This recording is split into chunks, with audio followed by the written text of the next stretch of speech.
Foi bem dito em certo livro alemão: ele não se permite ser lido. Do mesmo modo, há segredos que não se deixam revelar. Quantos homens morrem nos seus leitos torcendo convulsivamente as mãos dos confessores fantasmagóricos, cravando neles olhos lastimáveis? Quantos morrem com um desespero na alma, convulsionados pelo horror dos mistérios que não querem ser revelados? Algumas vezes aí, a consciência humana geme sob o peso de um horror tão fundo que só o túmulo pode aliviá-la desse fardo. Assim, a essência do crime não pode jamais ser explicada. Não faz muito tempo, ao cair de uma tarde de outono, estava eu sentado junto à ampla janela abaulada do Café D em Londres.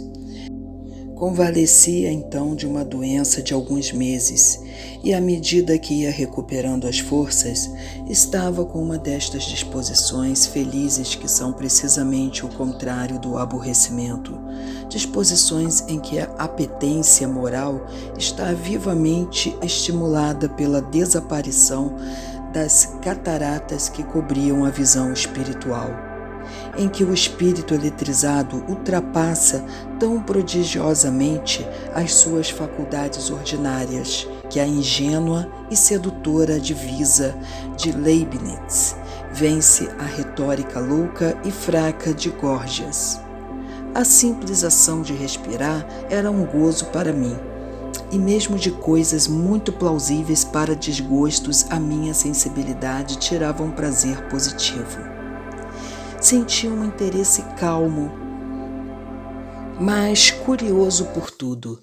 Durante a maior parte da tarde, com um cigarro na boca e um jornal sobre os joelhos, divertir-me, ora a ver os anúncios, ora a observar a sociedade mista do salão, ora a olhar para a rua através dos vidros embaçados pelo fumo. A rua do Hotel D, uma das principais artérias da cidade, estivera todo o dia cheia de gente.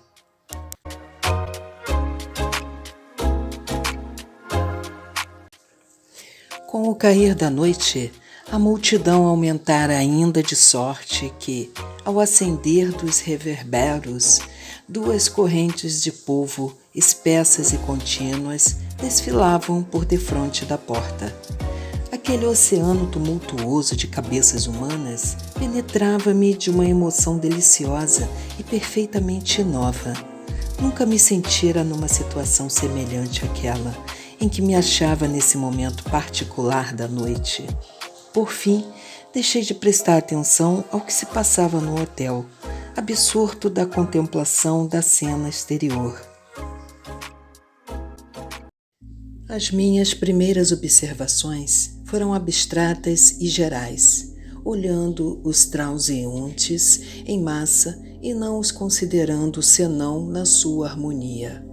Depois desci aos pormenores e examinei com um interesse minucioso as inumeráveis variedades de figuras, de modas, de aspectos, de modos de andar, de rostos e de expressões fisionômicas. A maioria dos que passavam tinha o ar decidido de quem vai em serviço e parecia não pensar senão em abrir caminho através das chusmas. O seu aspecto era carrancudo e os olhos moviam-se nas órbitas com extraordinária vivacidade. Os que eram empurrados por algum transeunte vizinho consertavam o traje e seguiam para diante sem mostrar o menor sintoma de impaciência. Outras pessoas, uma classe ainda mais numerosa, vermelhas e inquietas nos seus movimentos, falavam consigo mesmos e gesticulavam, como que sentindo-se sós pelo próprio fato da multidão inumerável que os cercava. Esses, quando alguém lhes impedia o caminho, deixavam logo de resmungar, mas redobravam a gesticulação e, com um sorriso exagerado, esperavam a passagem da pessoa que lhes servia de obstáculo. Se os empurravam, cumprimentavam profusamente os empurradores e pareciam confusos. Nestas classes de homens, além das circunstâncias que acabo de notar, não havia nada de característico. Sua roupa pertencia a esta ordem que está exatamente definida pela palavra decente. Eram sem dúvida nenhuma passeantes, procuradores, negociantes, fornecedores, agiotas, enfim, o ordinário banal da sociedade. Homens ociosos e homens ativamente ocupados de negócios pessoais, conduzindo-os sob a sua própria responsabilidade. Esta gente pouco mereceu da minha atenção. O grupo dos funcionários de lojas saltava aos olhos. Distingue duas divisões notáveis. Havia os caixeiros das lojas de modas, moços empolados, dentro de seus fraques, em botas brilhantes, cabelo perfumado e ar petulante. Não fosse uma certa distinção de porte, não sei que de rococó nas maneiras, que cheirava a metro e a paninho a léguas de distância. O gênero desses indivíduos pareceu-me a exata reprodução do que fora a perfeição do bom tom 12 ou 18 meses atrás. Quero dizer que apresentavam o resquício das graças da pequena nobreza, e isto, na minha opinião, é a melhor definição desta classe. Quanto aos primeiros caixeiros das casas sólidas ou coroas firmes, era impossível confundi-los. Conheciam-se pelos seus trajes pretos ou escuros, de uma aparência confortável, pelas suas gravatas e coletes brancos, pelos sapatos largos e sólidos, com meias grossas ou polainas. Tinham todas a cabeça um pouco calva e a orelha direita singularmente derrubada pelo hábito de trazer a pena. Observei também que tiravam e tornavam a pôr o chapéu com ambas as mãos e que traziam os relógios presos por cadeias de ouro, de um feitio sólido e antigo. A sua afetação era a respeitabilidade. Não pode haver afetação mais honrosa. Havia ainda bom número de indivíduos de aparência brilhante, que reconheci logo por pertencerem à raça dos batedores de carteiras de alta esfera, de que todas as cidades grandes estão infestadas. Estudei curiosamente esta espécie de nobre, e pareceu-me incrível como chegam a passar por verdadeiros cavalheiros, mesmo entre os próprios cavalheiros. A exageração dos punhos e o seu ar de franqueza excessiva deviam denunciá-los à primeira vista. Os jogadores de profissão, descobri uma quantidade deles, davam para ser identificados logo. As suas vestes eram variadíssimas, desde a do perfeito proxeneta, trapaceiro, de colete de veludo, gravata vistosa, corrente de chumbo dourado e botões de filigrana, até traje clerical escrupulosamente simples, incapaz de despertar a menor suspeita. Todos, porém, se distinguiam por uma cor baça e doentia, por uma obscuridade vaporosa do olhar, pela compressão e palidez dos lábios.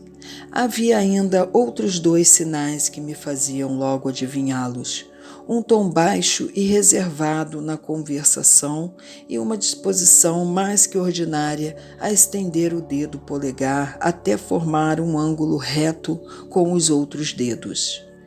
Muitas vezes, na companhia destes larápios, vinham outros um pouco diferentes.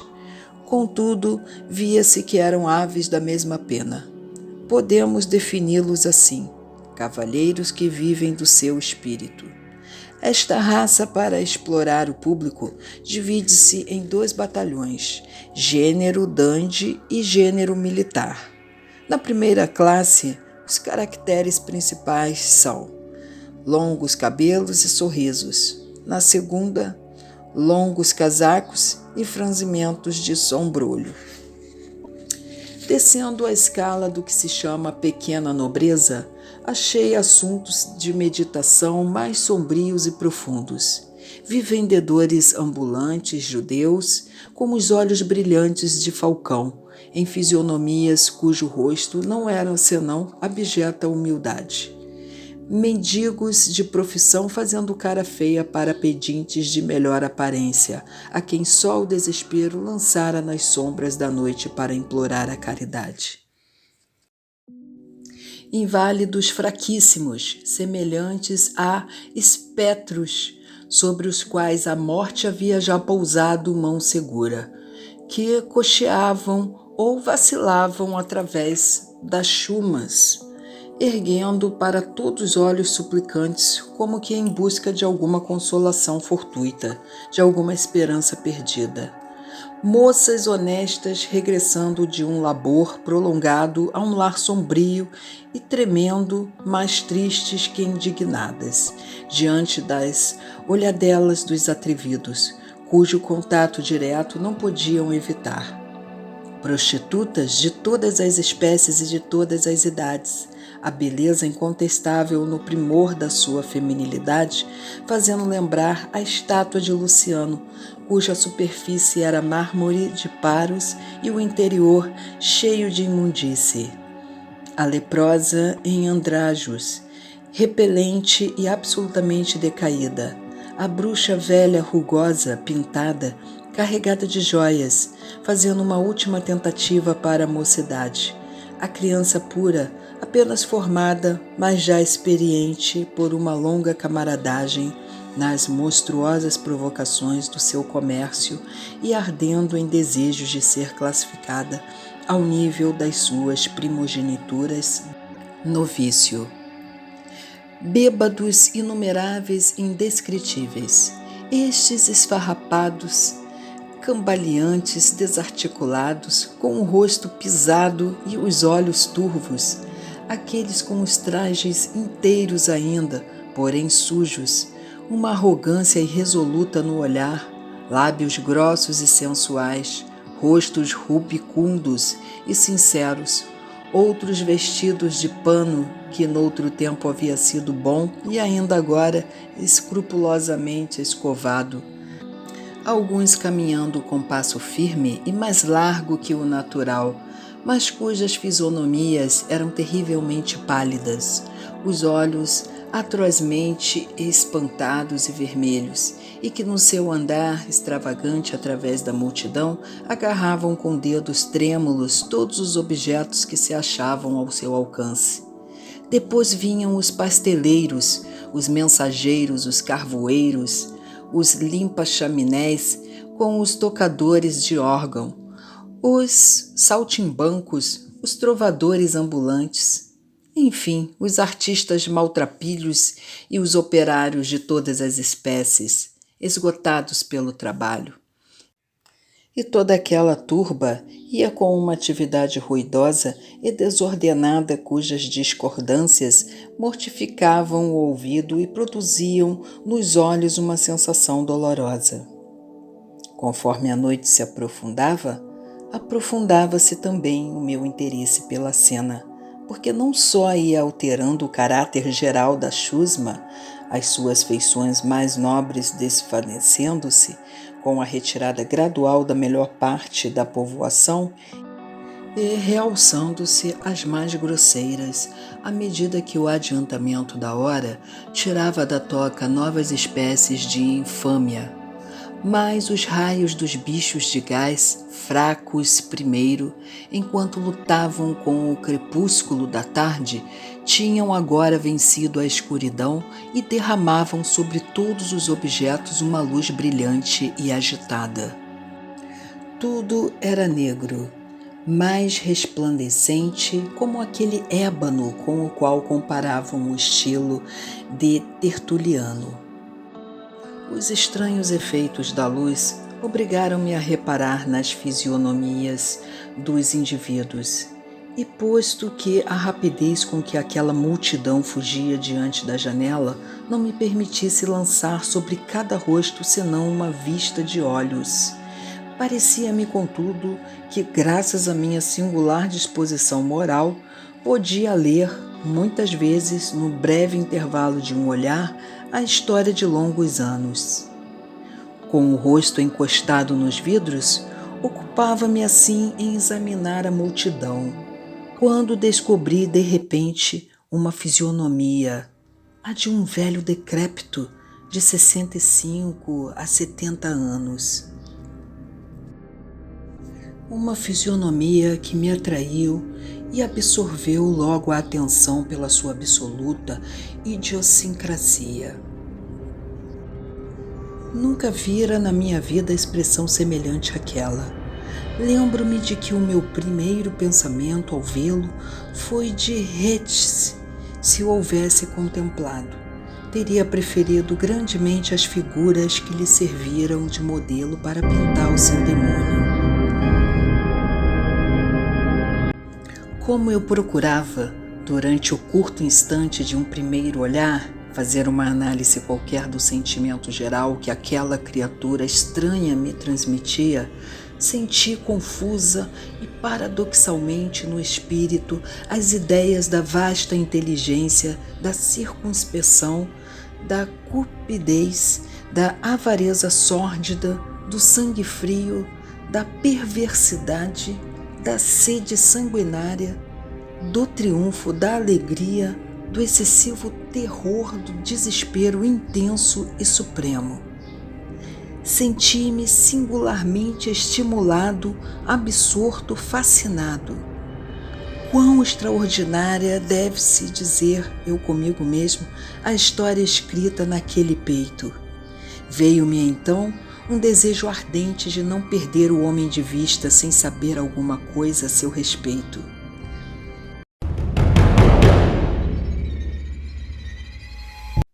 Vesti rapidamente o meu paletó, peguei o chapéu e a bengala e fui para a rua, me enfiando no meio da multidão, na direção que o tinha visto tomar, porque a singular criatura havia já desaparecido. Descobri-o finalmente, não sem alguma dificuldade, aproximei-me e segui-o de muito perto, com muito cuidado para que ele não percebesse. Podia agora estudá-lo à minha vontade. Era baixo, muito magro e aparentemente fraco. Trazia o traje sujo e rasgado, mas quando passou em frente de um candelabro, reparei que a sua camisa, posto que suja, era de boa qualidade, e se os olhos não me enganaram, através de um rasgão do capote, evidentemente comprado em segunda mão, que o envolvia todo, brilhavam um diamante e um punhal.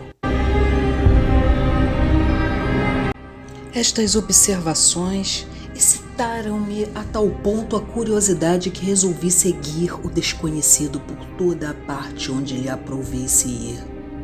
Era já noite cerrada, e o nevoeiro espesso que pairava sobre a cidade ia se convertendo em chuva grossa e contínua.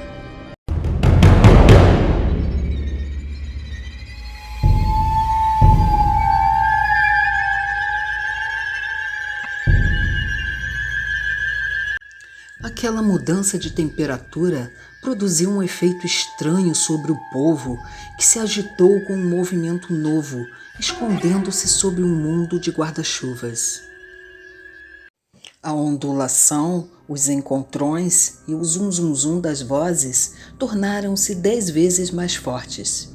Pela minha parte, não fiz grande caso da chuva. Ardia-me ainda no sangue um resto de febre antiga, de sorte que a umidade, para mim, embora perigosa, era uma voluptuosidade. Atei um lenço à roda do pescoço e deixei-me ir. Durante mais de meia hora, o velho lutou com dificuldades para abrir caminho através da grande artéria, e eu então quase tinha de andar sobre ele para não o perder de vista, mas como nunca se voltara para trás, não podia me ver. Daí a pouco, entrou em uma travessa a qual, posto que cheia de gente, não estava tão atulhada como a rua principal que acabávamos de deixar. Quando chegou ali, começou a andar lentamente, com certa hesitação. Atravessou e tornou a atravessar a turba diferentes vezes sem fim algum aparente. E a multidão era tão espessa que cada movimento novo me obrigava a segui-lo mais de perto. A rua era estreita e comprida. O homem andou por ali perto de uma hora e nesse meio tempo a multidão dos transeuntes diminuiu pouco a pouco, comparada à quantidade de gente que se vê de ordinário na Broadway, próximo do parque. Tão grande é a diferença entre a concorrência de Londres e a da cidade americana mais populosa. Segunda mudança de itinerário levou-me a uma praça brilhantemente iluminada, exuberante de vida. Então as maneiras do homem voltaram à primeira forma. Deixou prender a barba sobre o peito, ergueu os olhos debaixo das sobrancelhas carregadas, olhou para todos os lados e apressou o passo regularmente, sem interrupção. Causou-me surpresa vê-lo tornar para trás depois de ter dado a volta à praça, e fiquei ainda mais admirado quando o vi recomeçar aquele passeio outras tantas vezes. De uma vez, ao voltar-se subitamente, ia me descobrindo. Este exercício levou-lhe ainda uma hora, durante a qual a quantidade dos transeuntes havia diminuído consideravelmente. A chuva caía grossa, o ar esfriava, cada um tratara de se recolher. Com um movimento de impaciência, o homem errante passou para uma rua obscura, relativamente deserta. Depois desatou a correr por ela fora, meio quilômetro mais ou menos, com uma agilidade de que eu não teria nunca suspeitado num indivíduo tão idoso, uma agilidade tal que me custava segui-lo. Em alguns minutos desembocamos num bazar vasto e tumultuoso. O desconhecido, que apresentava sempre um ar apropriado às localidades, retomou o seu andar primitivo, furando por aqui e por ali através dos compradores e dos vendedores. Durante uma hora ou hora e meia que divagamos naquele lugar, precisei de usar de toda a prudência para não o perder de vista, sem ao mesmo tempo lhe atrair a atenção. Felizmente, as minhas galochas de borracha não faziam no solo o menor ruído. Por isso, o nosso homem nunca chegou a perceber que era seguido.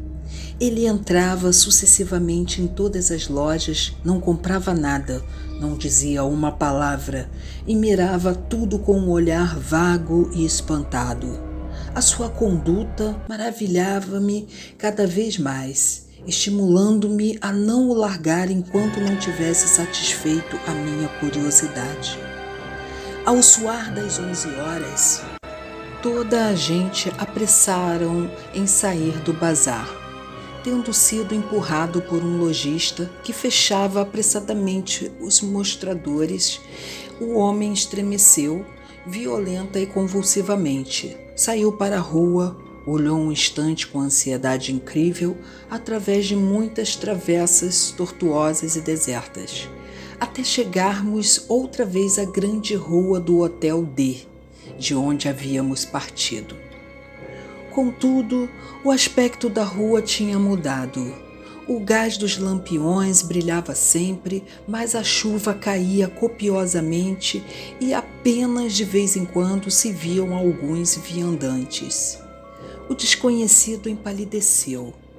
Deu alguns passos com um ar triste na avenida, havia pouco, populosa, depois suspirou profundamente, tomou a direção do rio e, internando-se num labirinto de travessas e becos afastados, chegou enfim defronte de um dos teatros principais, que estava prestes a fechar e cujo público se precipitava na rua por todas as portas.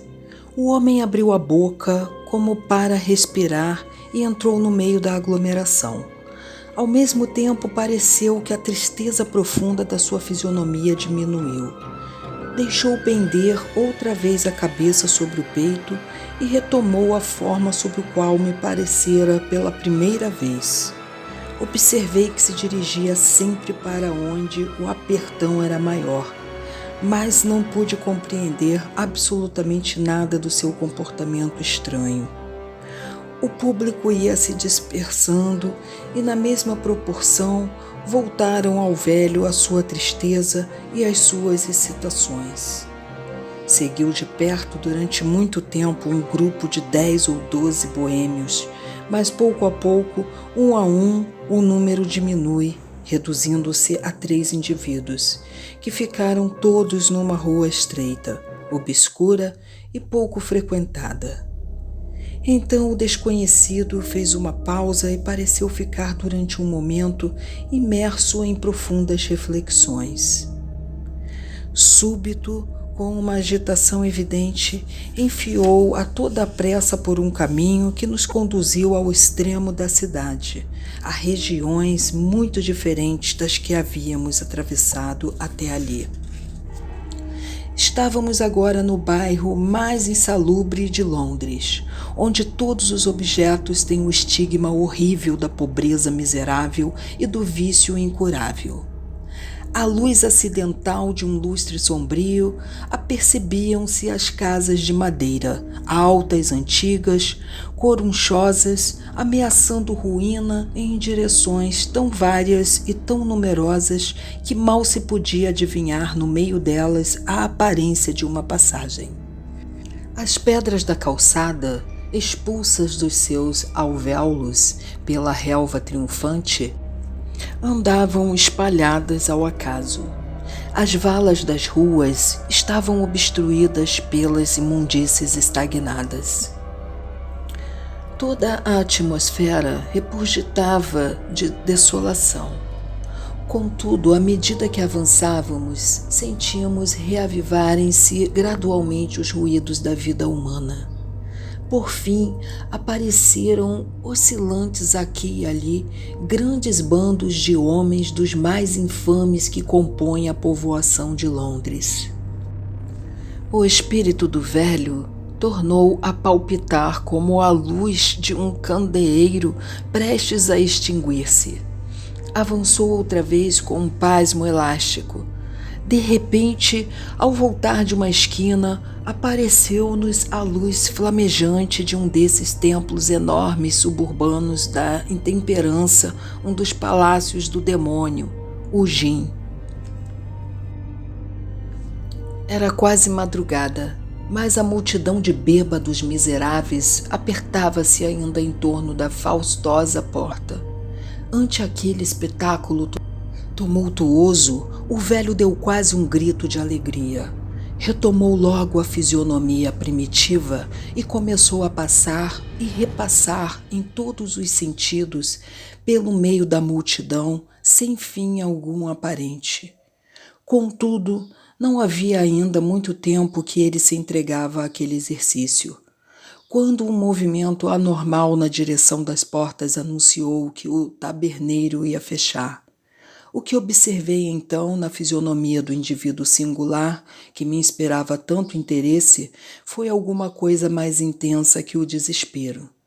Todavia, sem um momento de excitação e com uma energia louca, voltou imediatamente atrás ao centro da poderosa Londres. Correu ligeiramente durante muito tempo e eu sempre atrás dele, com um espanto crescente que me incitava cada vez mais a não abandonar uma investigação na qual meu espírito se absorvia inteiramente.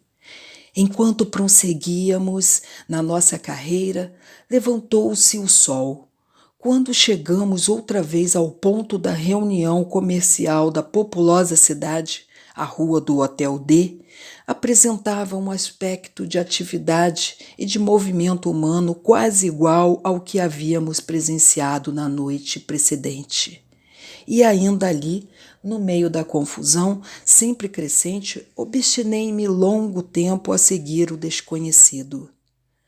Como de ordinário ele passeava de um para o outro lado e em todo o dia não saiu do turbilhão daquela rua, aproximavam-se já as sombras da segunda noite.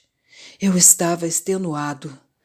Então, estacando em frente no homem errante, olhei-o intrepidamente, mas sem prestar a menor atenção, continuou o seu passeio solene, enquanto que eu, tendo renunciado a persegui-lo mais tempo, ficava absorto e pasmado na sua contemplação. Este velho, disse eu finalmente comigo mesmo, é o tipo e o gênio do crime profundo. O homem que não pode estar só, o homem das multidões. Eu ia segui-lo em vão, sem saber coisa alguma, nem dele, nem das suas ações. Um coração perverso é um livro mais repelente que o Hortulus Animae, e é talvez uma das grandes misericórdias de Deus que não se deixa ler.